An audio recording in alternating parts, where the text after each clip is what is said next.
Equatorial climatic region with dense forest is called. దట్టమైన అడవులతో ఉన్న భూమధ్య రేఖ శీతోష్ణ ప్రాంతాన్ని ఏమని పిలుస్తారు అంటున్నారు. ఫస్ట్ వన్ టైగాలు, సెకండ్ వన్ సవన్నాలు, థర్డ్ వన్ స్టెప్పీలు, ఫోర్త్ వన్ సెల్వాలు. ఇక్కడ ఈ అన్నీ కూడా దట్టమైనటువంటి అడవులు కావచ్చు లేదా గడ్డి భూములు కావచ్చు.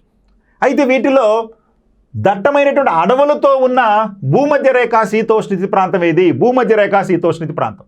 మరి భూమధ్య రేఖ శీతోష్ణ ప్రాంతం అంటే ఎప్పుడూ వర్షాలు పడుతూ అధిక ఉష్ణోగ్రత ఉండి దట్టమైనటువంటి అడవులతో ఉన్నటువంటి ప్రాంతమే భూమధ్య రేఖ ప్రాంతం. మరి వీటిలో టైగాలు తీసుకుంటే ఇవి సమశీతోష్ణ మండలంలో ఉంటాయి. అంటే ధ్రువ ప్రాంతానికి సమశీతోష్ణ మండల ప్రాంతానికి మధ్యలో ఈ టైగా సన్నగా ఎత్తుగా పెరిగేటటువంటి చెట్టు కోనిఫరస్ ఫారెస్ట్ అంటాం. అట్లా ఈ యొక్క టైగా అరణ్యాలు పెరుగుతూ ఉంటాయి. ఇది కాబట్టి ఈ ఆప్షన్ కాదు. ఇక సవన్నాలు, ఇవి ఉష్ణమండల గడ్డి భూములు.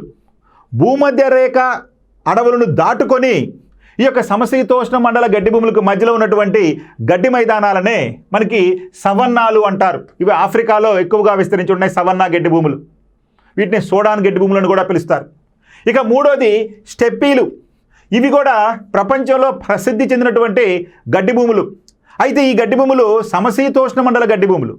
సవన్నాలు ఉష్ణమండల గడ్డి భూములు అయితే స్టెప్పీలు అనేవి సమశీతోష్ణ మండల గడ్డి భూములు. అంటే సవన్నాలు అనేది ఉష్ణమండల గడ్డి భూములు అయితే స్టెప్పీలు అనేవి సమశీతోష్ణ మండల గడ్డి భూములు. మరి ఒక్కొక్క ఖండంలో ఈ గడ్డి భూములు ఒక్కొక్క రకంగా పిలుస్తారు.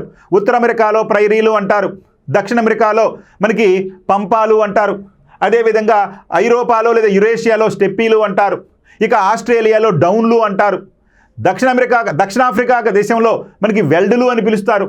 ఇట్లా మనకి అనేక పేర్లతో పిలుస్తారు. ఇక చివరగా సెల్వాలు.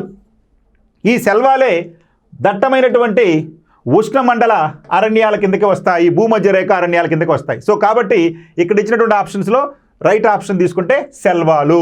సెల్వాలు అనేది ఏంటయ్యా అంటే భూమధ్య రేఖ శీతోష్ణస్థితిలో ఉన్నటువంటి దట్టమైనటువంటి అడవులు.